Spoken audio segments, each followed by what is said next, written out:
얘기를 좀 넘겨서 한동훈 전 장관과 이재명 민주당 대표 앞으로 두 사람의 관계가 어떻게 될까? 내년 총선은 아마 이재명 대 한동훈, 한동훈 대 이재명 구도로 치러질 거다 이런 가능성이 높아졌기 때문에 좀 관심인데요. 그 전에 사실 두 사람이 워낙 서로를 향해서 여러 발언들을 해와서 좀 걱정이 되긴 합니다. 먼저 한동훈 전 장관의 목소리부터 듣고 오시죠.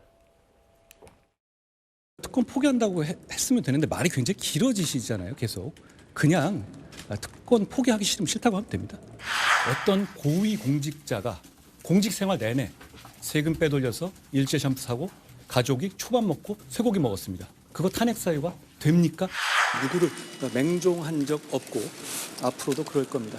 자기들이 이재명 대표 맹목적으로 추종하고 절대 복종하니까 남들도 다 그럴 거다라고 생각하시는 것 같습니다.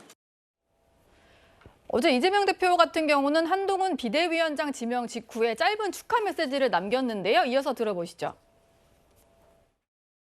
한동훈 장관 비대위원장직 수락했는데 혹시 어떻게 보십니까? 네, 비대위원장으로 취임하시는 거 축하드립니다. 그리고 집권 여당의 책임자로서의 주어진 책임을 또 임무를 잘 수행해 주시기를 기대합니다. 고맙습니다. 일단 한동훈 비대위가 다음 주 26일에 출범을 하게 되면 이런 여러 가지 구도 경쟁이 벌어질 것 같은데요. 국민의힘 같은 경우는 그 검사와 피의자의 구도를 좀 형성하려고 하지 않을까 이런 생각이 좀 들고, 민주당 같은 경우는 전형적으로 검찰 왕국이 되고 있다. 윤석열 대통령의 아바타다 이런 표현까지 썼기 때문에 이렇게 좀 구도를 만들려고 하지 않을까 싶은데요. 서재원 위원장님 보시기에는 검사와 피의자 구도 되면 민주당 입장에서 조금 불리하게 흐를 수도 있을 것 같은데요. 어떠세요? 그렇게 구도가 되면 저희도 좋죠. 왜냐하면 1년 6개월 동안 모든 국가의 권력을 다 이재명 대표 감옥에 보내려고 쏟아부었는데 기각이 되었지 않습니까? 예. 그래서 국민의힘 강성 지지자들도 야, 어떻게 1년 6개월 동안 저렇게 수사 잘하시는 분이 어떻게 이재명 대표 감옥에도 못 넣냐 해서 실망감이 굉장히 크시거든요. 예. 그래서 저는 저런 구도가 되면 한동훈 비대위원장 전 장관이 더 불리할 것 같고요. 저는 이제 아바타 그런데 저는 지금 국민의힘 강성 지지자들은 윤석열 대통령을 배신하고 이런 거에 대한 만족감이 없는 겁니다. 그냥 윤석열 대통령과 김건희 여사를 보호하고 국민의힘이 하나로 단결해서 총선을 이기는 걸 원하지, 윤석열 대통령과 김건희 여사를 공격하고 배신하고 옳은 소리해서 어떻게 보면 총선 승리를 바라지 않거든요. 이것이 어떻게 보면 한동훈 장관의 스스로에 대한 운명이자 숙명인 것 같고, 예. 저는 그런 구도 프레임은 사실은 내년 총선은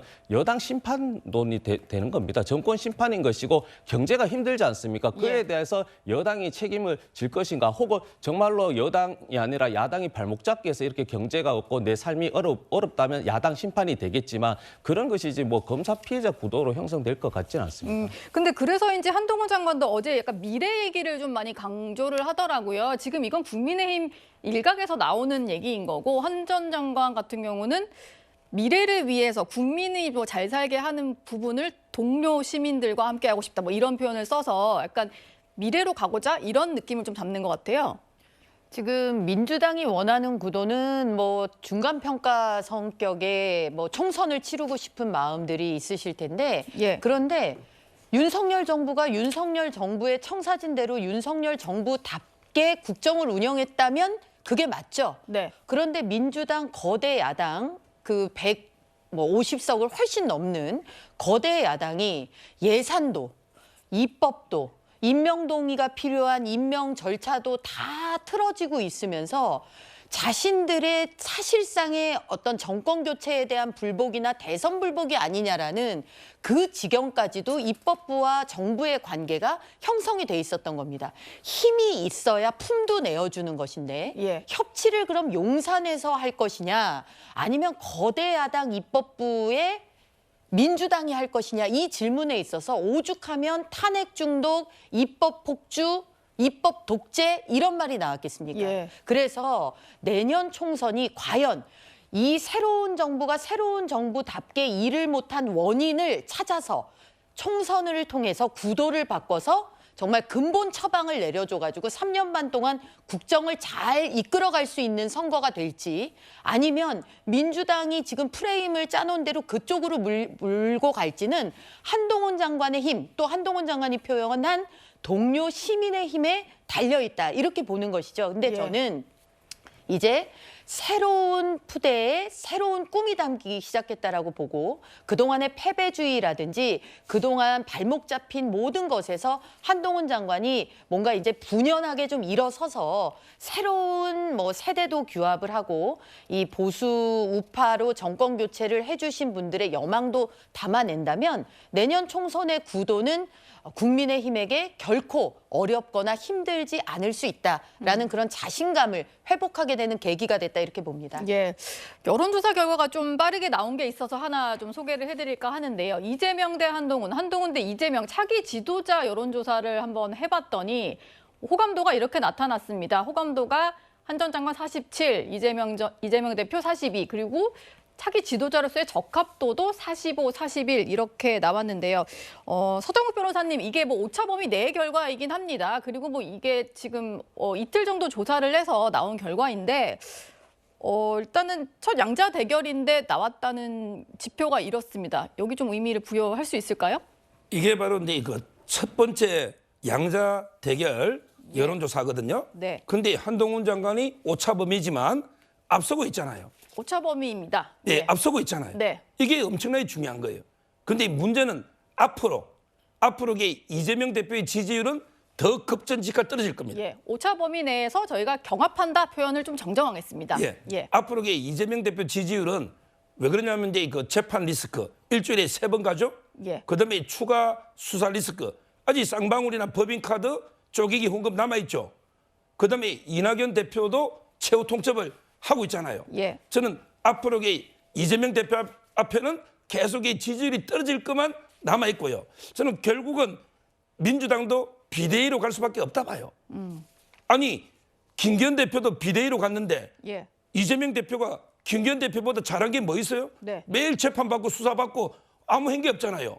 그리고 지금 이게 검증을 하는데 본인 측근들 강위원 이런 분들 있잖아요. 예. 남영희 본인 측근들은 말도 안 되는 여러 가지 추문이나 있어도 통과돼 버리고 또 이게 반 이재명 세력은 뭐 당정 협의를 안 했다고 컷오프 시켜버리고 이런 식으로 이게 당을 마음대로 사당화시키고 있잖아요. 예. 저는 결국 이재명 대표가 물러나고 민주당도 비대위로 갈 수밖에 없다.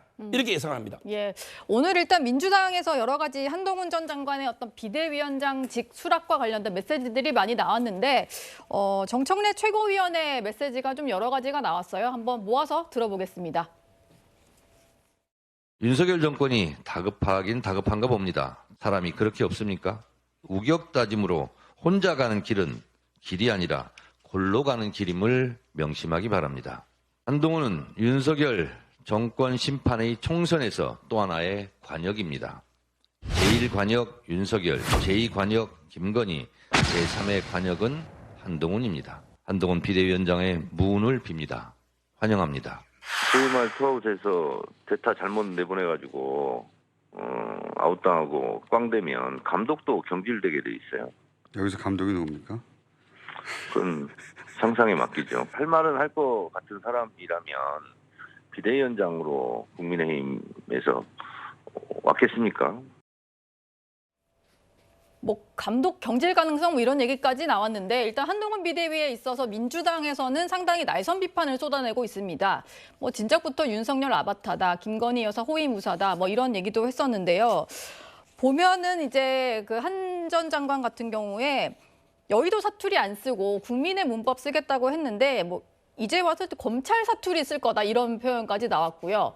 그리고 없는 길을 내보겠다고 하는데 낭떠러일지 모르니까 조심해라. 뭐 이런 표현들까지 나왔습니다. 근데 일각에서는 이런 식으로 한동훈 나오면 땡큐다. 한나땡 반응에 대해서 좀 걱정도 있는 것 같아요. 이제 친명계 좌장이라고 할 수 있는 정성호 의원이 낮춰서 말하는 사람들은 너무 일차원적 사고다. 냉철한 판단력으로 여당 변화시킬 능력이 있다. 좀 우리가 대비를 해야 된다. 이런 표현인 것 같습니다.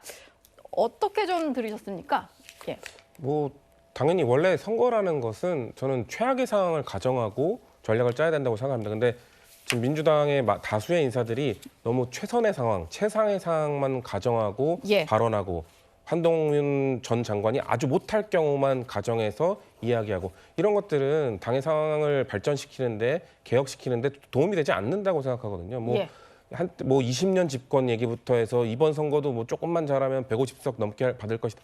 이런 발언들 전 우리 당에 전혀 도움이 되지 않는 발언이라고 생각하고요.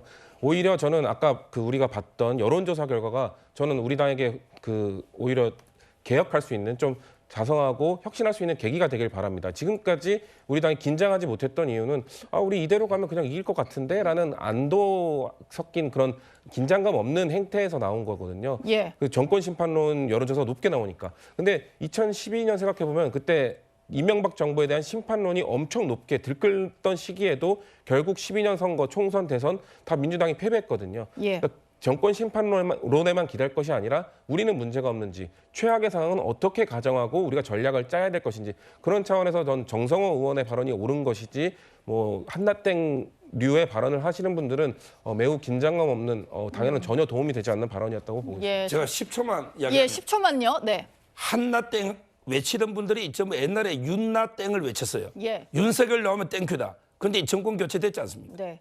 알겠습니다. 10초 들었습니다.